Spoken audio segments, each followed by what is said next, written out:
আচ্ছা দেখো, তাহলে কি বলতেছিলাম, আমরা সোমাটোস্ট্যাটিন থেকে আমরা জানছি যে স্ট্যাটিন কি করে, হ্রাস করে, তাই না? হ্রাস, হ্যাঁ, স্ট্যাটিন কি করে, হ্রাস করে। এরপরে হচ্ছে কি আছে, এন্টেরোকাইনিন। 5 নম্বর হরমোনটা কি? এন্টেরোকাইনিন মানে হচ্ছে, এন্টেরো মানে হচ্ছে তোমার হচ্ছে ক্ষুদ্রান্ত থেকে আসবে, ঠিক আছে, ক্ষুদ্রান্তের ইলিয়ামের প্রাচীর থেকে আসবে। তাহলে মনে রাখবা 5 এবং 6 নাম্বার যে হরমোনটা আছে, peptide Y Y, peptide Y Y, এবং এই দুইটা হচ্ছে আসবে ইলিয়ামের প্রাচীর থেকে। কই থেকে আসবে? ইলিয়ামের প্রাচীর থেকে। তো এখন এন্টেরোকাইনিনের কাজ হচ্ছে, আমাদের যে আন্ত্রিক গ্রন্থি আছে না, অর্থাৎ আন্ত্রিক গ্রন্থি থেকে কি বের হয় বলতো? বেশিরভাগ শর্করা পরিপাককারী এনজাইম বের হয়। তো আন্ত্রিক গ্রন্থি থেকে যেই শর্করা পরিপাককারী এনজাইম গুলো আছে, এগুলোকে সে কি করে, নিঃসৃত করতে সহায়তা করে। অর্থাৎ আন্ত্রিক গ্রন্থি থেকে তোমার মল্টেস, সুক্রেস, ইনভার্টেস, ল্যাকটেস, এই যে এনজাইম গুলো আছে যারা শর্করা পরিপাক করে, তাদেরকে কি করতে সহায়তা করে? নিঃসরণ করতে সহায়তা করে। বুঝতে পারছো? আচ্ছা, পেপটাইড ওয়াই ওয়াই এটার কাজ কি বলতো? খাদ্যের যে গতিটা আছে এটাকে হ্রাস করে, ঠিক আছে, অন্ত্রে। এই ল্যাকটেজ সুক্রেজকে নিঃসরণ করে। হ্যাঁ, এগুলো নিঃসৃত করতে সহায়তা করে। অন্ত্রে হচ্ছে খাদ্যের গতিকে মন্থর করে, খাদ্যের গতি মন্থর করে। অন্ত্রে হলো খাদ্যের গতিকে কি করে, সে মন্থর করে। আর একটা জিনিস মনে রাখবা, যখন আমরা খাবার গ্রহণ করি, কি গ্রহণ করি, খাবার গ্রহণ করি, তখন দুইটা হরমোনের মাত্রা বেড়ে যায়, যার কারণে আমাদের খাবারটা খাইলে তৃপ্তি আসে। আমরা খাবার খাইলে যে তৃপ্তি আসে, এটা কেন আসে? কিছু হরমোনের প্রভাবে আসে। যেমন পেপটাইড ওয়াই ওয়াই এবং পিপি হরমোন, অর্থাৎ প্যানক্রিয়াটিক পলিপেপটাইড। অর্থাৎ রক্তের মধ্যে এই দুইটা হরমোনের মাত্রা বেড়ে যায়। রক্তে কি হয়, এই দুইটা হরমোনের মাত্রা বেড়ে যায়। তখন কি হয়, আমাদের খাবারে তৃপ্তি আসে, খাবারে তৃপ্তি আসে, মানে খাবারটা খেলে আমরা তৃপ্তি পাই। ঠিক আছে? আর ভাইয়া, এই যে খাদ্যের গতি যে মন্থর করে, এটা কোন এনজাইম মানে হরমোনের? এই যে বলে তো দিছি, পেপটাইড ওয়াই ওয়াই। আর এই peptide Y Y, P Y Y মানে হচ্ছে পেপটাইড ওয়াই ওয়াই, ঠিক আছে, আর পিপি মানে হচ্ছে প্যানক্রিয়াটিক পলিপেপটাইড। তো এই দুইটা হরমোন রক্তের মধ্যে বেড়ে যায় কখন? যখন আমাদের খাবার গ্রহণ করি, তখন বেড়ে যায়, যার কারণে আমাদের খাবারটা খাইলে কি হয়, তৃপ্তি হয়। ঠিক আছে? এরপরে আসুন হলো 7 নাম্বার হরমোন। 7 নাম্বার, 7 নাম্বার হরমোনটা কি? অ্যান্টেরোগ্যাস্ট্রন। কি? অ্যান্টেরোগ্যাস্ট্রন। এটাকে আরেকটা নাম দেওয়া হয়েছে জিআইপি। কি? জিআইপি, অর্থাৎ এটাকে আরেকটা নাম দেওয়া হয়েছে কি, জিআইপি। এটাকে কেন জিআইপি বলা হয়? কারণ আমাদের এরা গ্যাস্ট্রিক সংকোচন হ্রাস করে। কি করে এরা? গ্যাস্ট্রিক সংকোচন হ্রাস করে। এখন হ্রাস করা মানে কি? এরা গ্যাস্ট্রিক জুসকরণে বাধা দেয়। কি করে? গ্যাস্ট্রিক জুসকরণে বাধা দেয়। গ্যাস্ট্রিক জুসকরণে কি করে? বাধা দেয়। যার কারণে এদেরকে আরেকটা নাম দেওয়া আছে, সেটা হচ্ছে gastric intest gastric inhibitory peptide. Gastric gastric inhibitory peptide. Inhibitory অর্থাৎ ইনহিবিট করে। কাকে ইনহিবিট করে? গ্যাস্ট্রিককে, এই জন্য গ্যাস্ট্রিক ইনহিবিটরি পেপটাইড বলা হয়েছে। এটার আরেকটা নাম অ্যান্টেরোগ্যাস্ট্রন। এরা কি করে? এরা হচ্ছে গ্যাস্ট্রিক জুস নিঃসরণে বাধা দেয় এবং গ্যাস্ট্রিক সংকোচন করে। তাহলে এর জন্য এটাকে বলা হয়েছে gastric inhibitory peptide, GIP. 8 number হরমোনটার নাম কি? 8 নাম্বার এন্টেরোক্রাইনিন। এন্টেরোক্রাইনিন। আর 9 নাম্বারটা হচ্ছে ডিউক্রাইনিন। কি? ডিউক্রাইনিন। দেখো, এই দুইটা হরমোনের কাজ একসাথে পড়বা, তাইলে তোমাদের জন্য সুবিধা। এখন এন্টেরোক্রাইনিনের কাজ কি এবং ডিউক্রাইনিনের কাজ কি? আমরা আন্ত্রিক গ্রন্থিতে যখন পড়ছিলাম, আন্ত্রিক গ্রন্থি, সেখানে 6টা কোষের নাম পড়ছিলাম, মনে আছে? একটা হচ্ছে ব্রাশ কোষ, একটা হচ্ছে তোমার পেনেট কোষ, লিবার কোণের গ্রন্থি, আর বুনারের গ্রন্থি, এরকম 6টা পড়ছিলাম না? লিবার কোণের গ্রন্থি, বুনারের গ্রন্থি, মনে আছে? লিবার কোণ আর ব্রুনারের গ্রন্থি মনে আছে কারো? কারো মনে আছে কি? মনিরা, মনে নাই তোমার? লিবার কোণের গ্রন্থি, ব্রুনারের গ্রন্থি কথা।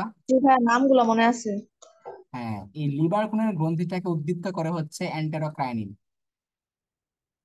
আর ডিউক্রাইনিন কি করে? ডিউক্রাইনিন হচ্ছে ব্রুনারের গ্রন্থিকে উদ্দীপ্ত করে। কাকে উদ্দীপ্ত করে? ব্রুনারের গ্রন্থিকে।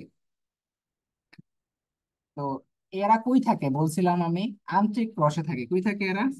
আন্ত্রিক গ্রন্থিতে থাকে। তো যখন আন্ত্রিক গ্রন্থির এই দুইটা গ্রন্থিকে তারা কি করে? উদ্দীপ্ত করবে। উদ্দীপ্ত করে কি তৈরি করবে? তারা এনজাইম এবং মিউকাস ক্ষরণ করবে। তারা কি করবে? এনজাইম এবং মিউকাস ক্ষরণ করতে সহায়তা করবে। এনজাইম ও মিউকাস ক্ষরণ করতে সহায়তা করবে। মনে রাখবা যে আমরা কিন্তু আন্ত্রিক গ্রন্থিতে 6টা কোষ পড়ছিলাম। পেনেট কোষ, ব্রাশ কোষ, গবলেট কোষ, লিবার কোণের গ্রন্থি, ব্রুনারের গ্রন্থি, এরকম 6টা কোষের নাম পড়ছিলাম। খাতা খুললেই দেখবা। হ্যাঁ, সেখানে এই যে তোমার, এটা কই থাকে? আন্ত্রিক গ্রন্থিতে থাকে। তো এই এন্টেরোক্রাইনিনের কাজ হচ্ছে লিভার কোণের গ্রন্থিকে উদ্দীপ্ত করা এবং আন্ত্রিক রস থেকে এনজাইম এবং মিউকাস ক্ষরণ করা। আন্ত্রিক রস থেকে এনজাইম এবং মিউকাস ক্ষরণ করা। আর ডিউক্রাইনিনের কাজ কি? এটার কাজ হচ্ছে ব্রুনারের গ্রন্থিকে উদ্দীপ্ত করা এবং আন্ত্রিক রস থেকে এনজাইম এবং মিউকাস ক্ষরণ করা। কাজ একই, শুধুমাত্র গ্রন্থি দুটো আলাদা। একটা এখানে কাজ করে, একটা এখানে কাজ করে। বুঝতে পারছো? আচ্ছা, 10 নাম্বার কাজ, এবার 10 নাম্বার হরমোনের কাজ। 10 নাম্বার হরমোনটা কি? পিপি। পিপি মানে হচ্ছে pancreatic polypeptide. Pancreatic polypeptide. Pancreatic polypeptide. আমরা কিন্তু অলরেডি জানি এটা কই থেকে আসে। এটা আসে হচ্ছে অগ্ন্যাশয়ের যে আইলেটস অফ ল্যাঙ্গারহ্যান্স আছে। কি আছে? Islets of Langerhans. ওই যে ওখানে 4টা কোষ ছিল না? আলফা, বিটা, ডেল্টা এবং পিপি কোষ। ওইটাই আর কি। তো এটার কাজ কি আমরা অলরেডি জানি। এটার কাজ হচ্ছে অগ্ন্যাশয় রসক্ষরণে বাধা দেয়। কি করে? অগ্ন্যাশয় রসক্ষরণে বাধা দেয়। এটা আমরা তখনই করছিলাম। অগ্ন্যাশয় রসক্ষরণে কি করবে? বাধা দিবে। ঠিক আছে। 11 নাম্বারটা হচ্ছে ভিলিকাইনিন। কি? ভিলিকাইনিন। নামই দেখো, নামের মধ্যে কিন্তু আছে ভিল্লি। ভিল্লি মানে কি? কই থাকবে? ভিলাসে থাকবে। ভিলাস। ভিলাস মানে কি? কালকে পড়ছিলাম আমরা, শ্বসনের একক বলা হয় ভিলাসকে। ঠিক আছে। অর্থাৎ ভিল্লিকাইনিনের কাজ হচ্ছে ভিলাইয়ের কার্যক্ষমতা বৃদ্ধি করা। ভিলাইয়ের কার্যকারিতা বা কার্যক্ষমতা বৃদ্ধি করা। ঠিক আছে। ভিল্লি মানে ভিলাই থাকবে। ঠিক আছে, ভিলাইয়ের সাথে সম্পর্কিত ভিল্লিকাইনিন। আর হচ্ছে 12 নাম্বার। 12 নাম্বার হচ্ছে ভিআইপি। এটার নাম কি? VIP. VIP hormone, vasoactive intestinal peptide. নাম কি? ভ্যাসো অ্যাক্টিভ।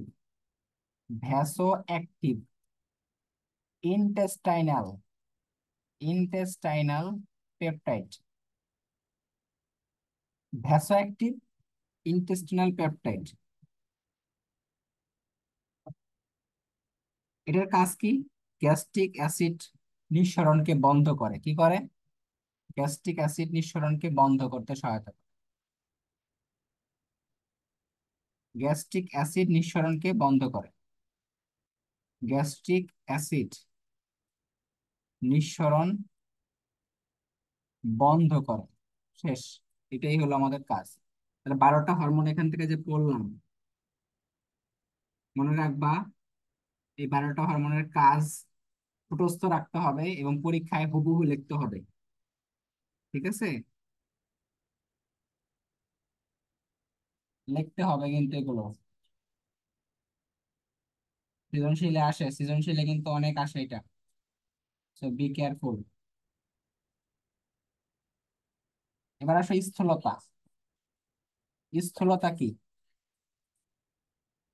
আজকে স্থূলতা নিয়ে কথা বললে আমাদের এই অধ্যায়টা শেষ। স্থূলতা মানে হচ্ছে ওজন বেড়ে যাওয়া, তাই না? অর্থাৎ একজন মানুষের ওজন যদি 60 কেজি হয়, ধরো তার 60 কেজি ওজনটা, তার উচ্চতা হচ্ছে 5 ফুট 7, ওজন 60 কেজি। তখন আমরা এটাকে যে তার ওজনটা ঠিক আছে কিনা এটা মাপি কি দ্বারা? বিএমআই দ্বারা। কি দ্বারা? বিএমআই দ্বারা। বিএমআই মানে হচ্ছে তার ওজনটাকে ভাগ করতে হবে কি দ্বারা? তার যে উচ্চতা, এটা হচ্ছে নিতে হবে মিটারে। কিসে নিতে হবে? মিটারে নেওয়া লাগবে। মিটারে নিয়ে হচ্ছে এটাকে স্কোয়ার করতে হবে। কি করতে হবে? স্কোয়ার করতে হবে। অর্থাৎ তার উচ্চতা যদি তোমার 1.1 মিটার হয়, তাহলে এটাকে স্কোয়ার করতে হবে এভাবে করে বিএমআইটা বের করতে হবে। তাহলে উচ্চতা ধরো একজনের আসলো হচ্ছে 24.5 কেজি পার মিটার স্কোয়ার, আরেকজনের আসলো 30.7 কেজি পার মিটার স্কোয়ার, একজনের আসলো 35, হ্যাঁ, 35.5 কেজি পার মিটার স্কোয়ার। তার মানে হচ্ছে এরকম আসতে পারে। উচ্চতাটাকে কি করতে হবে? নিতে হবে মিটারে। ধরো যার উচ্চতা হচ্ছে 5 ফুট 7 মানে ইঞ্চি বিএমআই কি একক আছে? হ্যাঁ, বিএম এর একক হচ্ছে কেজি পার মিটার স্কোয়ার। কারণ উপরে হচ্ছে তোমার কেজি, নিচে হচ্ছে মিটার স্কোয়ার, কারণ তুমি মিটারটাকে বর্গ করছো। উচ্চতাটাকে কি করতে হবে? মিটারে নেওয়া লাগবে। ইঞ্চিটাকে কি করতে হবে? ইঞ্চিটাকে নিতে হবে মিটারে। অর্থাৎ 5 ফুট 7 ইঞ্চিতে কত মিটার হয় এটা তুমি হচ্ছে ক্যালকুলেটর কনভার্ট করবা। কনভার্ট করে দেন হচ্ছে মিটারে নিবা। মিটারে নিয়ে তুমি হচ্ছে পরে বিএমআই বের করবা। যদি একজন ওজন, স্বাভাবিক একটা মানুষের ওজন তোমার ধরো 60 থেকে 70 কেজি হয়, হ্যাঁ, তার ওজন যদি 20% বেড়ে যায়, কত পার্সেন্ট বেড়ে যায়? 20% বেড়ে যায়। ধরো তার ওজন 20% বেড়ে যাওয়া মানে কি? 60 কেজির 20% বেড়ে গেছে। 60 কেজির 20% মানে হচ্ছে প্রায় তোমার 15 কেজির মতো। তাহলে 15 কেজি বেড়ে গেছে মানে 75 কেজি হয়ে গেছে। 60 থেকে 75 কেজি হয়ে গেছে। আর উচ্চতা কিন্তু আগের মতোই আছে। তাহলে এটাকে বলে স্থূলতা। অর্থাৎ তার শরীরে যদি ফ্যাট জমে তাহলে কি হয়? আস্তে আস্তে ওজন বাড়তে থাকে। ওজন বাড়তে থাকে, তখন কি? এটাকে বলে স্থূলতা। এখন আমাদের মানে যেই আহ আমরা যে ভৌগোলিক স্থানে থাকি, তো এইখানে স্থূলতার হারটা একটু কম। কারণ এখানে মানুষ খাইটা খায়, কর্ম করে খায়, মানে অনেক বেশি পরিশ্রম করে খাইতে হয়, যার কারণে এশিয়ানদের স্থূলতার হারটা কম থাকে। ইউরোপিয়ানরা দেখবা লাট সাহেবের মতো থাকে, অনেক টাকা পয়সা, তো ওরা হচ্ছে ধুমায় খাওয়া দাওয়া করে, ড্রিঙ্কস করে, তাদের লাইফ স্টাইল অন্যরকম। তো তাদের স্থূলতার হারটা একটু বেশি থাকে আমাদের চেয়ে। তো স্থূলতার কারণ কি হইতে পারে? স্থূলতার কারণ হইতে পারে জিনগত, হইতে পারে জেনেটিক, হইতে পারে। অর্থাৎ যদি কারো পরিবারে তোমার বাবা মা দুজনেই স্থূল হয়, বা তার বাপ দাদা আমল থেকে মোটা হওয়ার একটা প্রবণতা আছে, তাহলে সে কি হয়? তার জিনটা সে পায়ে যায়, জেনেটিক্সটা পায়ে যায়, তখন সে এমনিতেই কি হয়? যতই কম খাক ও মোটা হইতে থাকে। কারণ তার মধ্যে একটা হরমোন, গ্রোথ হরমোনটা বেশি থাকে। গ্রোথ হরমোনটা বেশি থাকে তার মধ্যে। যে মোটা হওয়ার যে খাবার খাওয়ার যে হরমোন গুলো, খাবার খেলে যে হরমোন গুলো নিঃসৃত হয় সেই হরমোন গুলো বেশি থাকে। তো তাদের ডিসফাংশন থাকে আর কি। তো এটা তুমি মানে হচ্ছে যাদের জিনগত হয় তাদেরকে যে মানে কষ্ট করলেও কি কমবে না? কমবে, কিন্তু হচ্ছে তোমার মানে বেশি একটা উপকার, ধরো তোমার অনেকের কমে যারা হচ্ছে একদম প্রপারলি ডায়েট করে, প্রপারলি ওয়ার্কআউট করে, বডি ওয়েট মেনটেন করে, তাদের থেকে তো কমে। কিন্তু ম্যাক্সিমামে দেখবা যে বাবা মা মোটা, ছেলেও মেয়েও মোটা হয়েছে, এরকম হয় না? ভাইয়া, তাই না? আমার ভাইয়া। হ্যাঁ, এখন সে যদি প্রপার ওই যে সে যদি তার বাবা মার জিনটা, তার বাবা মার জিন তো যাবে না তার ওইখান থেকে, কিন্তু সে চাইলে এটা মেনটেন করতে পারে, মানে জিনিসটা কমায় আনতে পারে, কিন্তু একদম সে প্রপারলি পারবে না স্বাভাবিক ভাবে।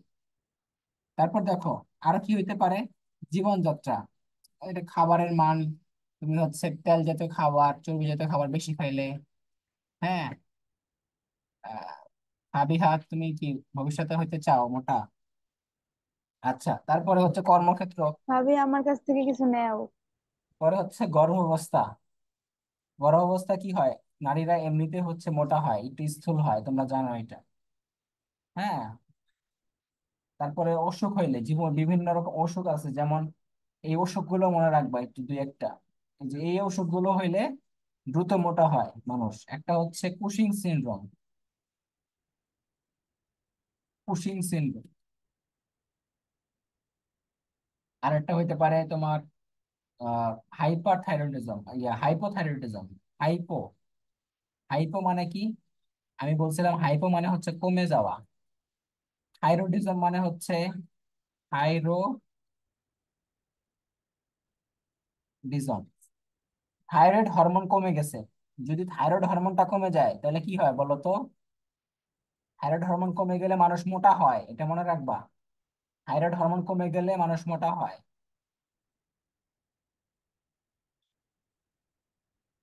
এটা বুঝবো কিভাবে যে কমে গেছে? হরমোন টেস্ট আছে তো, হরমোন টেস্ট করবা যে কমে গেছে কিনা। থাইরয়েড হরমোন টেস্ট আছে, T3 T4 এবং TSH, এইগুলো টেস্ট করাইতে হবে, তাইলে বুঝতে পারবা। এছাড়া কিছু ওষুধ আছে, ওষুধগুলোর কারণে হইতে পারে, যেমন কর্টিকোস্টেরয়েড, মানে যারা স্টেরয়েড নেয়, যারা হচ্ছে বডি বিল্ডিং করে দেখবা, তাদের কিন্তু মাসেল বৃদ্ধির জন্য, তোমরা যে, আমরা যে ছবিতে বা মুভিতে দেখি যে একটা নায়কের খুব সুন্দর মাসেল, রক্ত বের হয়ে আছে, মানে দেখলে অনেক অসাম লাগছে, তাই না? ওরা কিন্তু স্টেরয়েড নেয়। এটা নর্মালি বডি প্রসেসে পসিবল না। একটা বলিউড বা হলিউড হিরো 6 থেকে 1 বছরের ট্রেনিং এ থাকে ছবি করার আগে। সেই ট্রেনিং এ তারা কি করে, নিয়মিত তোমার হচ্ছে যে সাপ্লিমেন্ট খায়, সাপ্লিমেন্ট তো খাওয়া এটা মানে বেশি একটা ক্ষতি না, সাপ্লিমেন্ট খাওয়া যায়, কিন্তু তারা কি করে, স্টেরয়েড নেয়। এখন একটা নর্মাল মানুষের যদি মাসেল গেইন করতে 6 মাস লাগে, তারা সেটা 1 মাসে করে ফেলে। কারণ কি, নর্মাল মানুষের কখনোই তোমার হচ্ছে এত সুন্দর মানে ফিটনেস হবে না নর্মাল মানুষের ক্ষেত্রে, যদি সে সাপ্লিমেন্ট আর স্টেরয়েড না নেয়। অর্থাৎ কখনোই দেখবা যে যারা হচ্ছে ডাব্লিউডাব্লিউই তে বা হচ্ছে বিভিন্ন আহ, মানে রেসলিং করে আর কি, রেসলিং এর সাথে যারা জড়িত আছে দেখবা তাদের বডি অনেক বেশি বড়, হাত পা অনেক বেশি বড়। কারণ কি, আর স্টেরয়েড নেয়। স্টেরয়েড নেওয়া মানে কি, তোমার শরীরের প্রতিটা অঙ্গ প্রত্যঙ্গ বাড়বে, লিভার, হার্ট, কিডনি সবগুলো বাড়বে, হাত পা তো বাড়বেই, মাসেল তো বাড়বেই, প্রতিটা অঙ্গ প্রত্যঙ্গই বাড়বে। এটাই হলো কথা। কিন্তু যারা ইউএফসি তে, মানে তোমরা তো হয়তো জানো না হয়তো, ইউএফসি তে যারা ফাইট করে তারা সবাই হচ্ছে স্টেরয়েড নেয় না। ইউএফসি তে যারা করে ম্যাক্সিমাম স্টেরয়েড নেয় না, কিছু নেয়, অনেকে নেয় না, কারণ স্টেরয়েড নেওয়া এখানে বারণ আছে। আবার যারা ফুটবল প্লেয়ার, এদের কিন্তু স্টেরয়েড নিতে বাধা আছে। যারা ফুটবলার, প্রফেশনাল ফুটবলার, এরা স্টেরয়েড নিতে পারবে না, এটা লেখাই আছে। শক্তি বৃদ্ধির জন্য শক্তিবর্ধক কিছু খাওয়া যাবে না এখানে। ফুটবল প্লেয়ারদের বডি হচ্ছে অরিজিনাল বডি, ঠিক আছে? সো তোমার হচ্ছে এগুলো একটু মনে রাখতে হবে। তবে যারা হচ্ছে দেখবা নাটক সিনেমাতে আছে, ধরো বলিউড হলিউডে আছে, ম্যাক্সিমাম হিরোই হচ্ছে স্টেরয়েডের সাথে সম্পর্কিত। এই জন্য দেখবা তাদের আয়ুটা কম হয়। কারণ কি, কারণ হচ্ছে স্টেরয়েড নেওয়ার ফলে প্রথম দিকে তেমন কোনো লক্ষণ না দেখা গেল, তারা 50 থেকে 60 বছরের মধ্যে দেখবো তাদের মানে ওরা অনেক দ্রুত বুড়ো হয়ে যায়, অথবা তাদের মাসেল খুবই দ্রুত উইক হয়ে যায়। হ্যাঁ, তো এই জিনিসটা হচ্ছে, আবার বডি বিল্ডিং যারা করে খুব দ্রুত মারা যায়, হার্ট অ্যাটাক করে হঠাৎ করে মারা যাবে, বলতেও পারবে না। যেমন কয়েক বছর আগে সবচেয়ে বড় বডি বিল্ডার ছিল হচ্ছে কি জানি নাম ছিল, কোল কোল নামে একটা বডি বিল্ডার ছিল। তার বডি এত বেশি বড় আর কি, মানে মাসেল টাসেল, কিন্তু সে এখন কি করতে পারে না, হাঁটতে পারে না, এখন সে হুইল চেয়ারে করে হাঁটে। কারণ স্টেরয়েড নিতে নিতে শরীরের অঙ্গ প্রত্যঙ্গ শেষ একদম। তো এই যে কর্টিকোস্টেরয়েড ওষুধ গুলা, ওষুধগুলো তোমাদের জন্য মানে মানুষের জন্য ক্ষতিকর। তারপরে হচ্ছে যারা হচ্ছে আহ বাচ্চা নিবে না, এই জন্য তারা কি করে, ওষুধ খায়, জন্ম বিরতিকরণ যে বড়িগুলো খায়, এই ওষুধগুলো খাইলে ওজন বাড়তে পারে।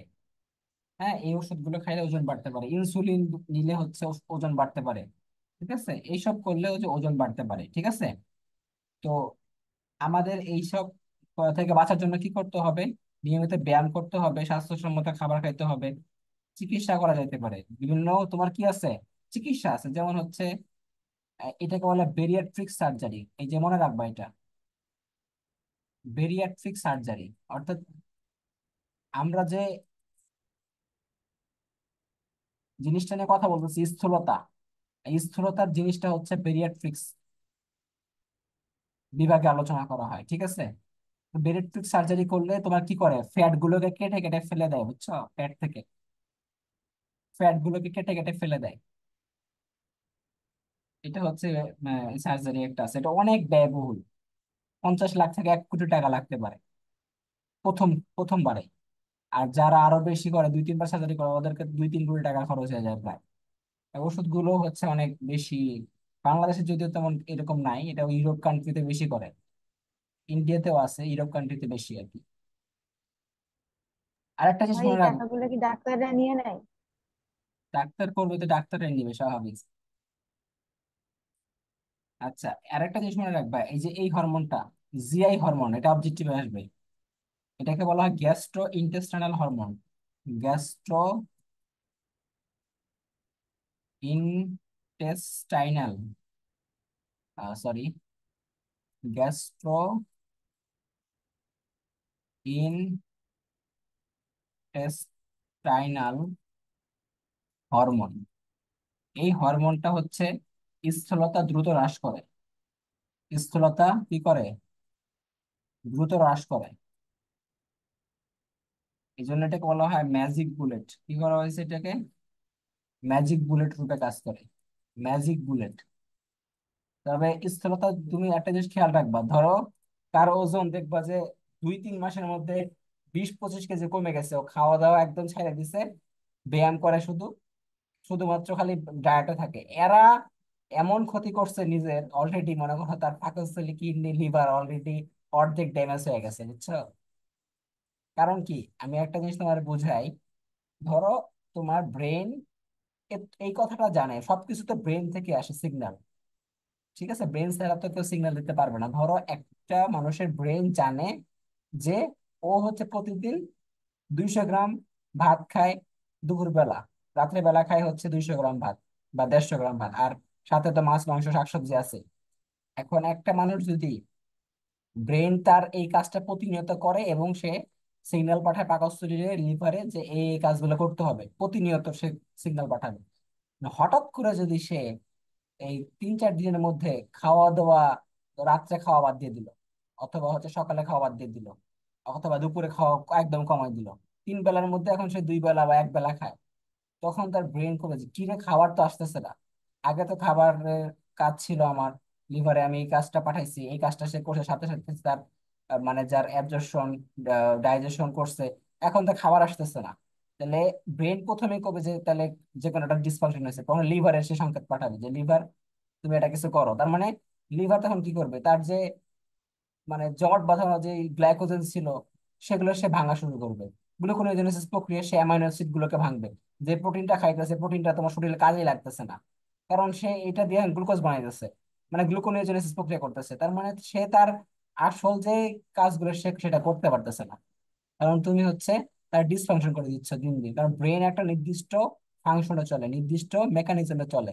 এটাকে তুমি যদি নষ্ট করে দাও, তাহলে সে আগের মতো সেটা কাজ করতে পারবে না। তখন কি হবে, তোমার পাকস্থলীতে আলসার হইতে পারে, লিভার ডিসফাংশন হইতে পারে, লিভার সিরোসিস হতে পারে, কিডনি ড্যামেজ হতে পারে। আমার একটা জুনিয়র ছিল, এরকম হয়েছিল, সে এরকম করছিল। পরে ওরা ইন্ডিয়া নিয়ে যা চিকিৎসা করাইছে, ইন্ডিয়াতে যে ও 1 মাস না, 1 মাস না, 3 মাসের মধ্যে ও 20 কেজি ওজন কমাইছে। খালি ডায়েট কইরা, লেবু খাইতো সকালবেলা, লেবু পানি, আপেল টাপেল, মানে ভাত খাইতোই না ধরতে গেলে। এগুলা কইরা আমি ওরা নিষেধ করছিলাম যে এগুলা কইরো না, এগুলা করলে কিন্তু ধরা খাইবা পরে। আর ঠিকই সে কি 6 মাস পরে কি হয়েছে, আর পাকস্থলীতে যে আলসার হয়েছে, মানে গ্যাস্ট্রিক আলসার হয়েছে। লিভার সমস্যা হয়েছে, কিডনির সমস্যা হয়েছে, মানে পুরো ফাংশন নষ্ট হয়ে গেছে আর শরীরে।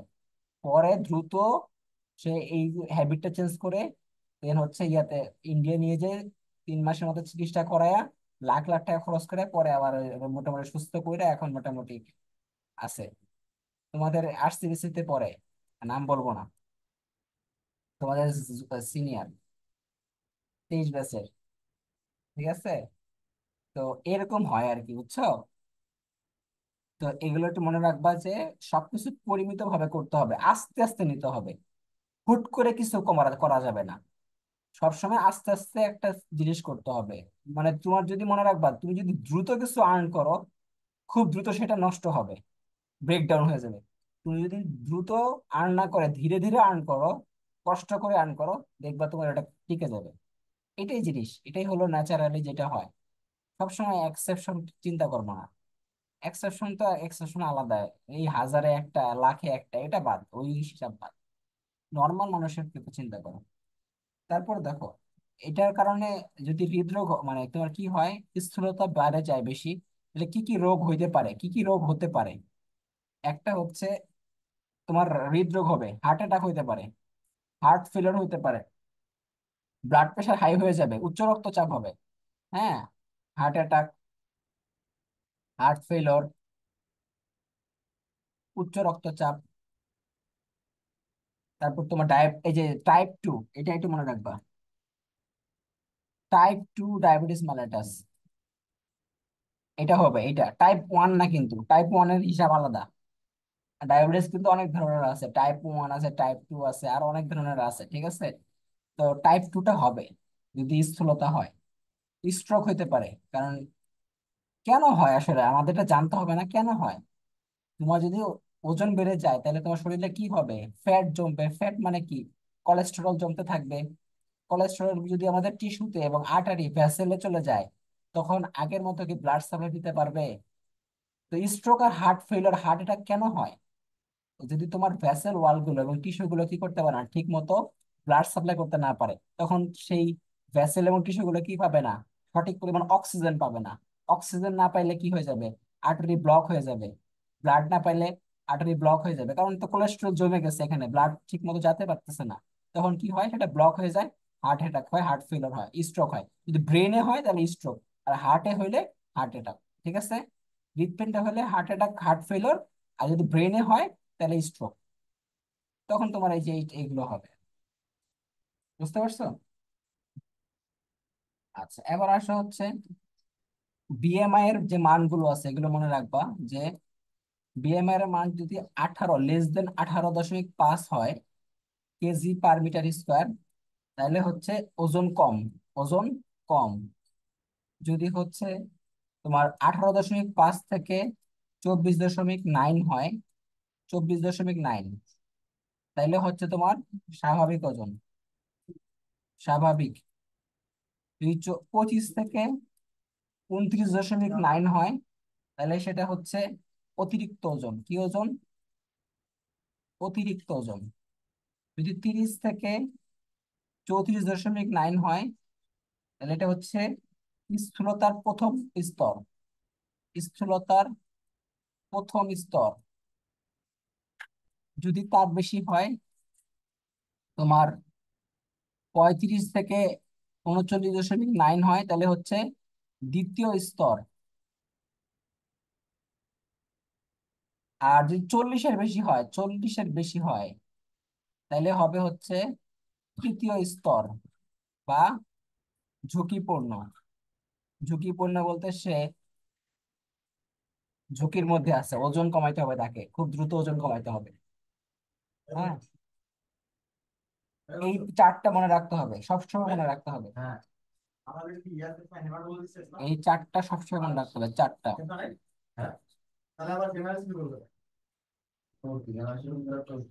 এখন মনে রাখবা, যদি কারো 50 থেকে 100 হয়,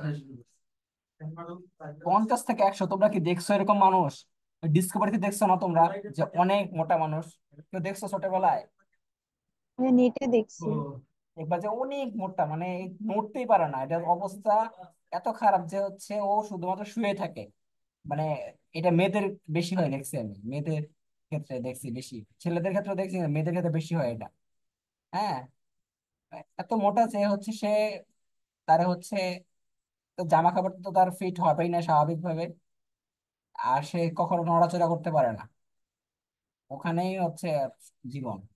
তো একবার যে ডিসকভারিতে দেখতাম ছোটবেলায়, যে এদেরকে চিকিৎসা করতো আর কি, চিকিৎসা করতে বলতে ডাক্তার কাছে নিয়ে যেত, ডাক্তার বিভিন্ন একটা কাহিনী বলতো, জীবন কাহিনী, যে কিভাবে সে এত মোটা থেকে আস্তে আস্তে স্বাভাবিক জীবনে আসছে, মরার হাত থেকে হচ্ছে বেশি উঠছে। এটা হচ্ছে আমরা দেখছি আর কি ছোটতে, তোমরা দেখছো হয়তো। তো এটাকে বলা হয় মরবিড স্থূলতা। কি বলা হয়? মরবিড।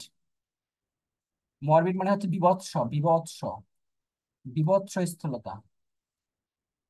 ঠিক আছে, বিভৎস স্থূলতা, মরবিড স্থূলতা। তো এটা আর একটা জিনিস মনে রাখবা এখান থেকে, এটা আসলে মানুষ, ম্যাক্সিমাম মানুষ এখানে মারা যায়। ঠিক আছে, 50 থেকে 100 হলে ম্যাক্সিমাম মানুষ হচ্ছে 40-50 বছরের আগেই মারা যায় ধরতে গেলে। বুঝছো? আচ্ছা, এখন আসা হচ্ছে কিটোজেনিক ডায়েট। কিটো ডায়েট নাম শুনছো না? কিটোজেনিক ডায়েটের নাম শুনছো কেউ? কিটো ডায়েট, মনিরা বলো তো কিটো ডায়েট কি? হ্যাঁ, জানি না, আজকেই শুনলাম। মাহিয়া বলো তো। নামটা শুনছি, আমার এক বান্ধবী করোনার টাইমে বলছিল। কিটো যে ডায়েট ভাত মানে হচ্ছে, খায় না, যে ওইটা মনে হয়। হ্যাঁ, নিম্ন শর্করা, মানে শর্করা একদম কম খায়, নিম্ন শর্করা খায়, একদম শর্করা কম খায়। আর কি খায়? উচ্চ চর্বিযুক্ত খাবার খায়, উচ্চ চর্বিযুক্ত খাবার। মানে হচ্ছে চর্বি প্রোটিনটা বেশি থাকে, চর্বি এবং প্রোটিনটা বেশি থাকে, এবং শর্করা কম থাকে। এটাকে বলা হয় কিটোজেনিক ডায়েট। এবং শর্করা কম খাইলে, দেখো এই ডায়েটটা কিন্তু একদিক থেকে ঠিক, একদিক থেকে ভুল। ভুল কোন দিক থেকে? তুমি শর্করা কম খাইলে তুমি কিন্তু শরীরের যে, আমাদের ব্রেনের যে আসল জিনিস গ্লুকোজ, এটা পাবে না। এই চাহিদা পূরণ করার জন্য তারা কি করে? উচ্চ চর্বিযুক্ত খাবার দেয় এখানে, মানে এটাকে ভারসাম্য করার জন্যই খাবারটা দেয়। ধরো তোমার মাছ, মাংস, ডিম, দুধ, এগুলো খাইতে বলে, বাদাম, এগুলো বেশি খাইতে বলে। হ্যাঁ, আবার শাকসবজি খাইতে বলে বেশি। আর ভাত খুব কম খাইতে বলে, ভাত, রুটি এগুলো খুব কম খাইতে বলে। ফলমূল খাইতে বলে। ঠিক আছে, তো এটা হলো কিটোজেনিক ডায়েট। তাহলে এই হলো আমাদের এই অধ্যায়ের মূল কথাবার্তা, সব শেষ, এই অধ্যায় শেষ। ঠিক আছে, এন্ড, এই অধ্যায় এন্ড। এই অধ্যায় আর রিপিট করবো না আপাতত কোনোদিন। যদি কোনো সমস্যা থাকে আমাকে ইনবক্সে জানাবা। হ্যাঁ, পরীক্ষাটা কবে দিবা বলো তো? পরীক্ষাটা কবে দিতে চাচ্ছ? ভাইয়া, শুক্রবারে দিলে কেমন হয়? শুক্রবারে? জি ভাইয়া, ওই দিন ফ্রি থাকবো আর কি। তো শুক্রবারে দাও তাহলে, শুক্রবারে ডেট দিয়ে দেই। ভাইয়া, শুক্রবার কয়টায়? রাত্রেবেলা, যদি আমি শুক্রবারে যদি সকালে ক্লাস নেই, সকালে ক্লাস নিলে রাত্রেবেলা হচ্ছে এক্সাম দিব।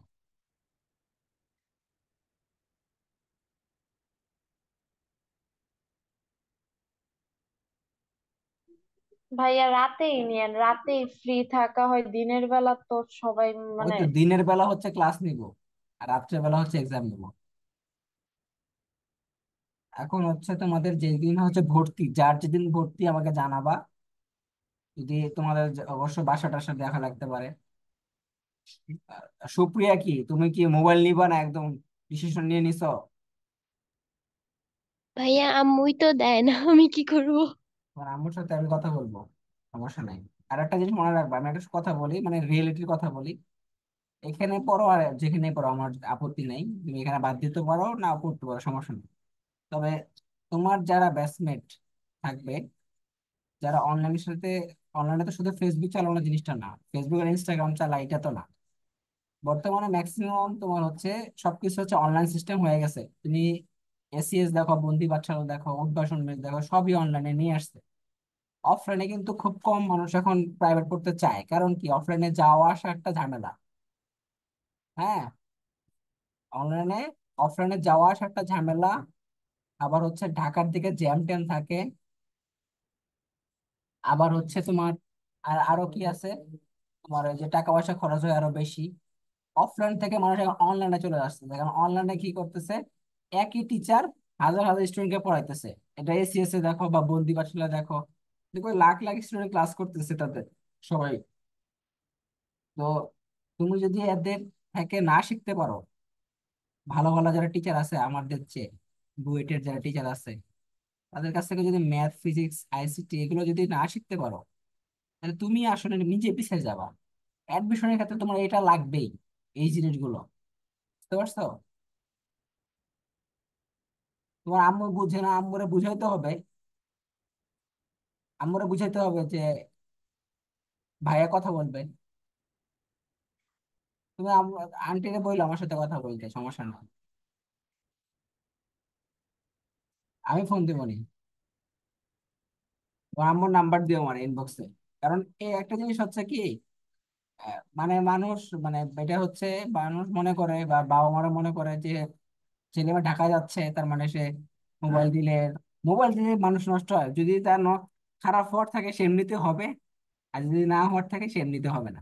তবে আমি যেটা দেখছি, আসছি পিএসসি থেকে বা গাজীপুর এলাকা থেকে যারা হচ্ছে ঢাকার দিকে যায় ম্যাক্সিমামই ভিন্ন পথে চলে যায়। বুঝছো? আমি যেটা দেখছি যারা এসি মানে আদমজিতে পড়ে বা হচ্ছে এই ধরো বিকারুন্নেসে যায়, এরা ম্যাক্সিমামই জানি কেমন হয়ে যায়।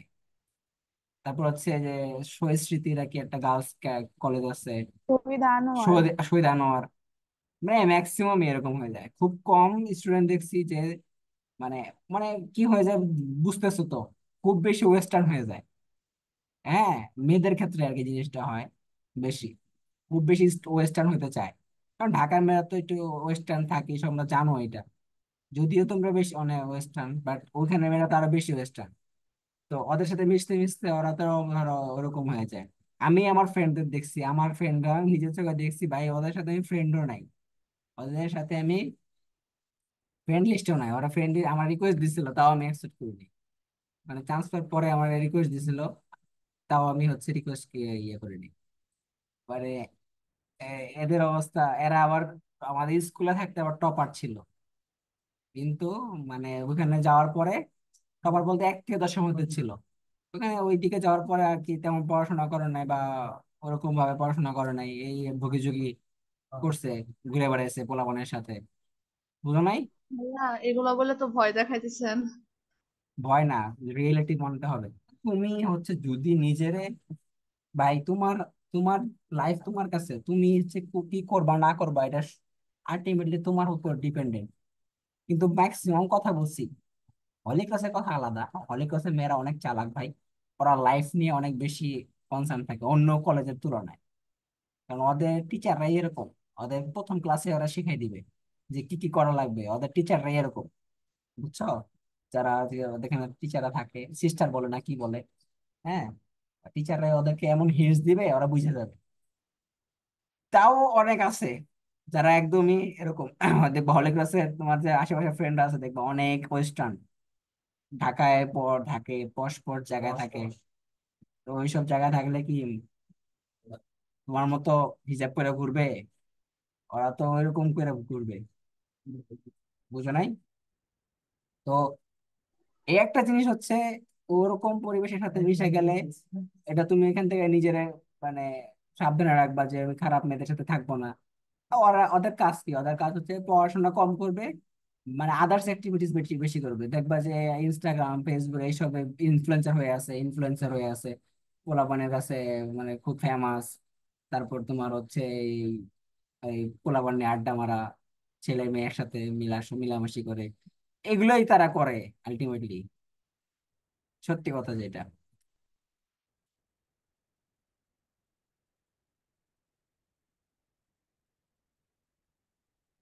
হ্যাঁ, শুধু এই তোমার সায়েন্সেরও আছে ভাই, আমার সাথে তো অ্যাড আছে এরকম অনেকে। তোমাদের সায়েন্সেরই কত সিনিয়র এরকম আছে, হিসাব নাই। যাই হোক, এগুলো থেকে দূরে থাকার চেষ্টা করবা, তাইলে আলটিমেটলি দেখবা যে যে কথাগুলো বলছি সেগুলো মিলবে না। আর যদি আমার ভাইয়া কথা আদমজিতে নাকি অনেক গার্ড দেয়, তো ওরা এইভাবে করে কিভাবে? কলেজের বাহিরে? আদমজিদে